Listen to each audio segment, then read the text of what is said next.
Um, like many people right now, I'm finding an awful lot of solace in my garden and spending a lot of time with my hands in the dirt and tending to the fragile growing things in my environment. So when I was thinking about what I wanted to say to you today, it occurred to me to think up the parable of the bindweed. So I'm going to tell you this parable, and then I'm going to explain a little bit about what it means in terms of math and science. I think one of the big problems right now in with humanity is that we don't really understand the exponential function. And if we're going to get much further along, we've really at least got to come to the point where we can say to ourselves, I don't know in detail what is going to happen with something that's growing exponentially, but I do have a feeling about how I should react when I see something behaving exponentially. So I wrote this little parable to help explain. Once there was a young gardener. This gardener loved zucchini and wanted to grow enough for their whole entire town, because they're pretty ambitious, young gardener. They calculated and measured and thought and finally planted 256 zucchini plants. And feel free to laugh now, because 256 zucchini plants is an awful lot of zucchini plants. But I picked it for a reason. 256 zucchini plants is probably more than most of us can even imagine having in our yard, and certainly the produce of 256 zucchini plants would rapidly overwhelm us. The gardener prepped the soil and went to bed, because that's exhausting. In the morning, there were a few small bindweed sprouts that would have been easy to pull, but the gardener thought, I don't have time today, I've got to get these zucchini plants in, and started planting. The next morning, the gardener hadn't finished planting yet. So they said, I'm going to skip pulling bindweed again today, and I'm going to just finish planting all these zucchinis. It took 2 days to plant 256 zucchini plants. And as the gardener was working, they idly noticed that there was twice as much bindweed as there was on the first day.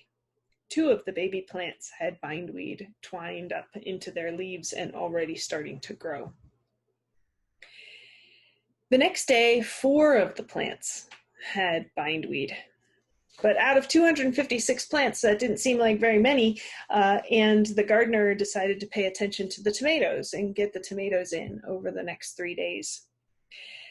And so altogether in the first week, on the last day of the first week, after 7 days, 64 of the zucchini plants had bindweed. And that was a quarter of all the plants. And that seemed like kind of a lot, but not entirely overwhelming. So, gosh, the gardener thought, I really need to get out there and get after the bindweed.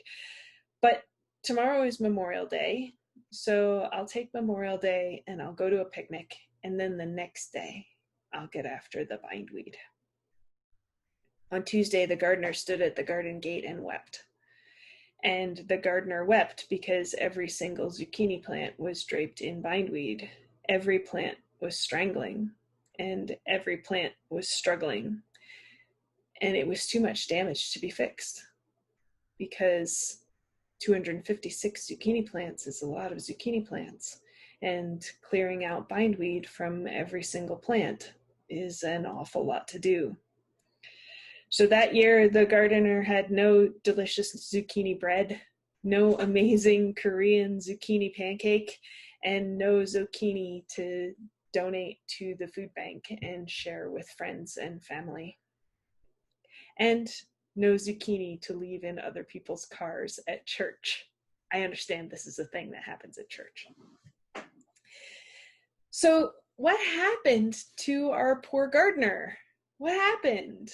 Well, what happened is that our poor gardener didn't really understand the exponential function. And I think sometimes it's easier to understand it backwards.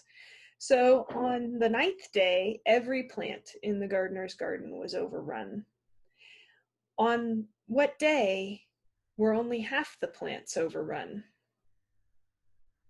it feels like it should have been half the time. It feels like it should have been on day 4 or day 5 that half the plants were overrun, but it's not. It's on day 8.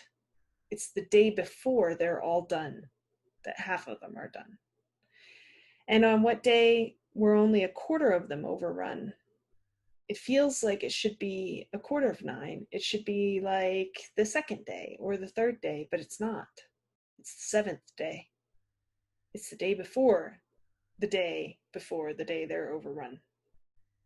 On that day, that 7th day, it all probably still looked pretty manageable, right? The gardener looked at the garden and said, yeah, I can take Memorial Day off. That's tomorrow. And then the next day I'll get back to it. And then I'll be able to get on top of this bindweed problem that I have. And on what day were only an eighth of them? That's just barely more than 10%. An eighth of the plants were bound by the bindweed on the 6th day. So here's the thing about the exponential function. The thing about the exponential function is that it all looks fine. It looks like you're going to be able to climb on top of it. It looks like it's perfectly manageable until all of a sudden it isn't. And working backwards, I think, really helps you see that if you imagine the garden with all of its plants there, and you imagine that on the day when the gardener walked out and realized it was too late, they were all full. The day before that, only half of them were full. I think helps you really understand that it's not until the end that you intuitively understand how bad things are getting. But fortunately, we don't have to rely on intuition. We have scientists instead, and the whole point of science is that your intuition isn't any good. If your intuition for numbers and math and the natural systems was good, you wouldn't need science. You could just go out and intuit things and know what the answer was. So we don't have to rely just on our intuition. A lot of people have devoted a lot of time actually to trying to figure out why humans are so bad. We are notoriously bad at understanding exponential behavior. We always try to make it something more steady in our heads when we think about it. And so far, we're not sure entirely why. But two things matter when we're talking about these zucchinis. Two things are really important. One is the doubling time. How long does it take before the amount of bindweed doubles? If it took 6 months for the amount of bindweed to double, you wouldn't care about bindweed. And just think about that for a second. A world in which bindweed didn't matter. It's amazing. But it doesn't take 6 months for the amount of bindweed to double. Really, in my garden, it takes 2 to 3 days for there to be twice as much bindweed as there was before. So that's the doubling time. And the shorter the doubling time gets, the faster things get out of control. If you see that you have exponential behavior, that things are doubling at every step, if that doubling time is long, you have a long time to make a change. If the doubling time is short, you should freak out, just like the scientists do. Okay, they freak out when the doubling time is short. And the other thing that matters is the base. So we can talk about how at every step, how much does it increase? Does it double? Does it triple? Does it increase by 10 times? So if the bindweed, instead of doubling every day, if it increased by a factor of 10 every day, then the first day you would have 1, and the second day you would have 10, and the third day you'd have 100. And by the 4th day, you'd already have 1,000 plants infested with bindweed. And so somewhere after the 3rd day, your zucchini patch is done. So the amount by which it increases that base really matters a lot too.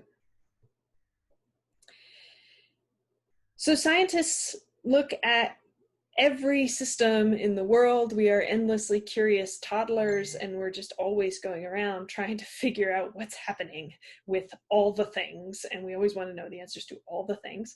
And so we go around and we say, yes, yay, we have data, and we can math that data. We can ask, how does this data behave? That gives us predictive power, so that instead of waiting until the 8th day to say, oh, this bindweed is getting out of control. A scientist can look on the 2nd day or the 3rd day and say, oh, we have exponential behavior. In 8 days, we are going to have a serious problem. And everyone who doesn't know how to make that interpretation and how to make those kinds of predictions will look at what's happening on day 2 and say, it's fine, go have a party, don't bother with the bindweed today, it's fine. And the scientists will be standing over there waving their arms like Kermit the Frog and freaking out and saying, no, no, no, no, no, no, we really need to do something, right? So on everyone's mind right now, of course, is bindweed because it's summer, but also COVID-19. And everyone is very concerned about what's happening with this pandemic. And it's valuable to think about in a little bit of detail what's happened over the course of the spring. In early March, when we shut Utah down, the doubling time for COVID-19 was 2 days. That means that every 2 days, twice as many people were infected. At that rate, at that doubling time, we would expect that everyone in the United States, all 350 million people, would be infected in less than 2 months. So scientists justifiably freaked out, and we said, yeah, we really need to do something, and we really need to do something right now, right this second. We need to do it, and we need to do it now.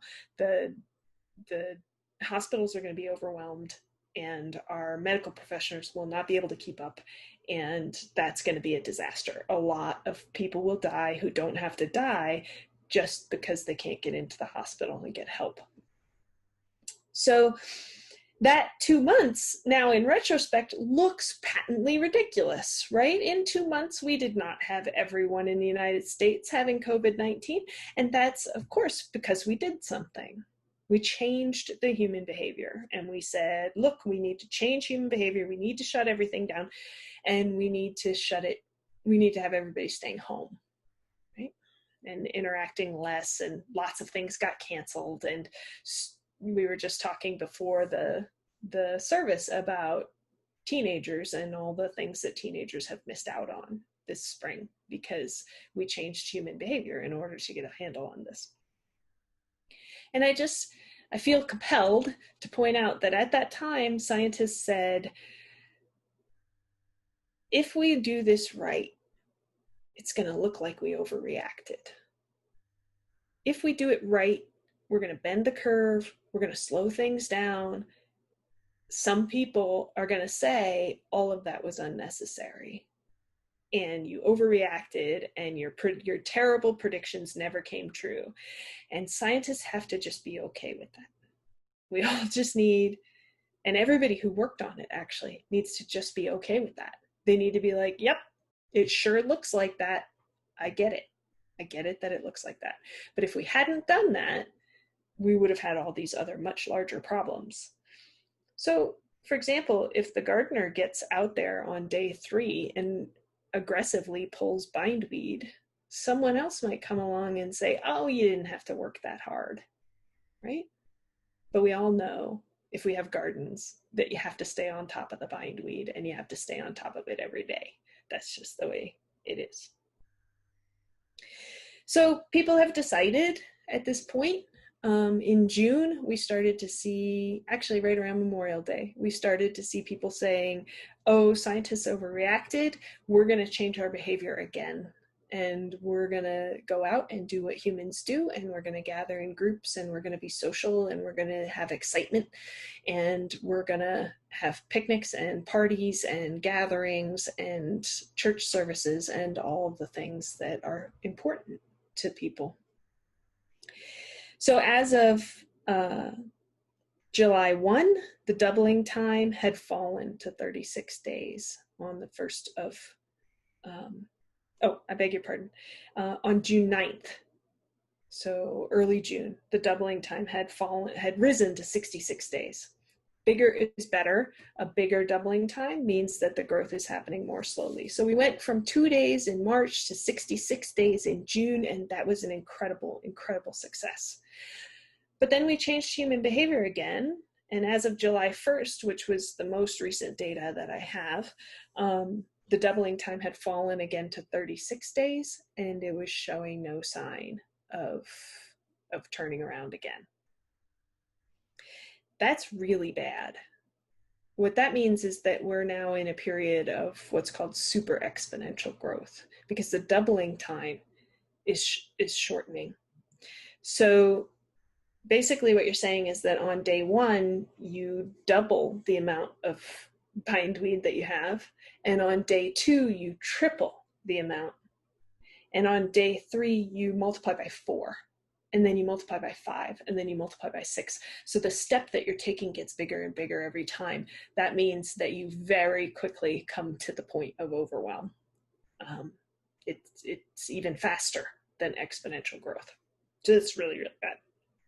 And in personal terms, I think the thing that really makes me upset is that it means that in real human terms, this latest change in behavior means that all those sacrifices that we all made in the spring, the proms that the teenagers didn't get to go to, the graduations that the grandparents didn't get to see,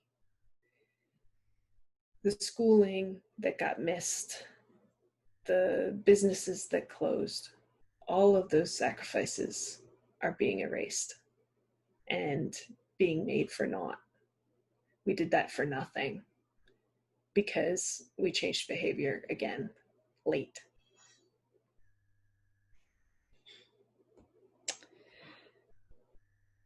Where else do we see exponential growth? Well, we see exponential growth all over the place, and it's important to realize it's not a moral question, exponential growth. It's a natural question. Natural systems in the presence of abundant resources grow exponentially, especially populations, right? So goats and chickens and rats and bindweed and microbes, whenever there's enough resources for them, they all reproduce in an exponential fashion. The more of them you have, the faster they increase. And sometimes that exponential function has a short doubling time, and sometimes it has a long doubling time, but they all increase in this way. Human populations as well. So there is no moral compass here. It's just the thing that happens when you have more of something and it makes more of itself, then you're going to see exponential growth. And if it's goats and chickens, maybe it's a good thing. And if it's rats and microbes, maybe it's a bad thing, or could be a good thing. It depends on your feelings, and basically depends on your feelings about rats.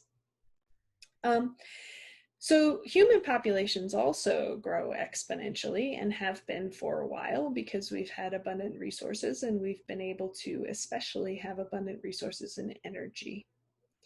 But the thing about the growth of populations is that if the population grows exponentially, so too does its impacts. So not only do my goats reproduce exponentially, and if I didn't keep a handle on it, their population would grow exponentially, but also their manure production would grow exponentially. And if the rats grow exponentially, the amount of grain that they eat grows exponentially. And so too, when humans grow exponentially, the amount of pollution they make grows exponentially. Way back in the 1970s, scientists started warning us about climate change, and they started to say, look, we see an exponential increase in the amount of carbon dioxide in the atmosphere, and that means that we are going to see growth in the temperature of the planet. And even then, they said, in 2040, the poop is going to hit the fiery windmill. In other words, things are going to start to get really, really bad in 2040. That's when you're going to know you are going to know we were right. Now we see the behavior. We're at the beginning of the growth of the bindweed, and we see what's coming. But it's not going to arrive for a while. So listen now and make the changes now. And of course, human behavior has not been really effective at bending the curve so far. And that's a thing that we all have to sit with a little bit, right? Human behavior is the thing that's going to make the change, and human behavior is the thing that we're missing. And that's not a thing scientists are real good at. That's a thing that politicians and religious leaders and people talking who are leaders in their own communities talking to each other, that's the kind of thing that people are good at, changing human behavior. Scientists, we are often not that good at knowing how do we actually draw out the emotions that make people commit to making changes. That's a thing we're still trying to struggle to figure out. And all of that is a little bit overwhelming, especially right now when we're sitting in the super exponential phase of growth of COVID. And I wouldn't blame you for thinking, well, what am I going to do now? I think I will just go hide in my garden and pull bindweed instead. But that brings me circling right around to hope. Because here's the thing. The big advantage that human beings have over rats and goats and microbes is that we can actually see the future. We see the future. We use science to do it. We use math to do it, but we can see the future, and that means we can change it. That means we can make a decision about human behavior, and then we can carry out that decision. And the same power of exponential growth that makes things go out of control so very quickly also applies in exponential decay. And when I talk to my students in class about this, I tell them the chocolate chip cookie parable, which is all about how you reduce things in an exponential way. So for example, I'm the kind of person, not everyone's like this, but I'm the kind of person where cutting things out entirely is really hard for me. It's much easier for me to cut them a little bit at a time or just reduce, just do less. So if I ordinarily would have 4 chocolate chip cookies while I'm sitting and watching TV in the evening, I can say I'm going to have none. And then that's a really hard change to make. It completely changes everything about how I spend my evening. I don't get to go to the pantry and get my cookies in my little bowl and take them to the sofa and then settle in to watch TV. I have to change everything in order to change that. I have to change the whole way I think about it. But if instead I say, I'm going to exponentially decrease my number of chocolate chip cookies, then what I say is, today I will have 2 chocolate chip cookies instead of 4. And that's still pretty good. 2 chocolate chip cookies is amazing. It's awesome. Who doesn't love 2 chocolate chip cookies? 2 chocolate chip cookies is a good thing. And then the next day, I might say I'm going to have, usually it's really a week, but after a little while, I might say I've got used to having 2 chocolate chip cookies now, and now I'm going to have 1 chocolate chip cookie. And then after a while, I might say I'm going to split this chocolate chip cookie with my husband. I'm going to share, and then he'll feel included in my whole entire chocolate chip cookie voyage.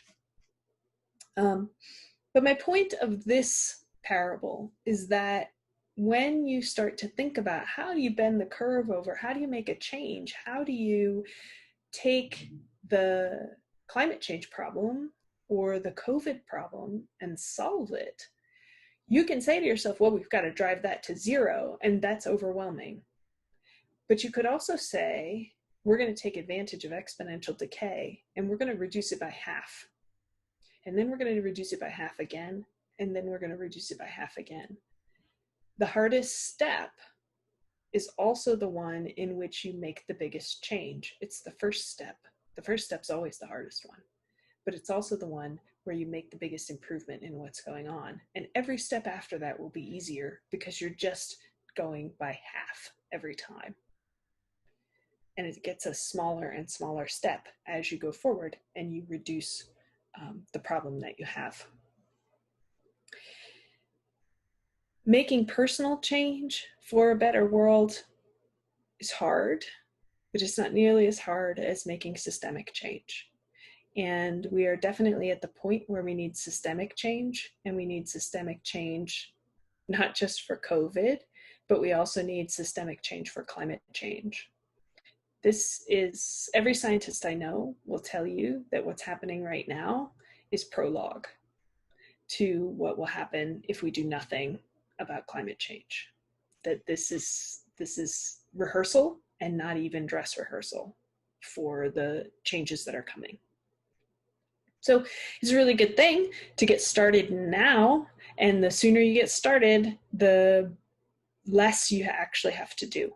Because if you get started pulling the bindweed when it's only filling an eighth of your garden, you have a lot less work ahead of you than if it's already eaten all your zucchinis. So this reminds me always when I think about it of a quote that's often attributed to the Talmud that says, "You don't have to complete the work, but neither are you free to lay it down." And I think that's really hopeful. It's not your job to finish. It's not your job to fix it. It's not your job to completely and entirely change everything you're doing in order to solve these problems. But nor are you free to lay the problems down. So maybe the thing to do is to just think, I'm going to figure out how to do half. I'm going to figure out how to go halfway. After that, I'll worry about the next half step. Thank you.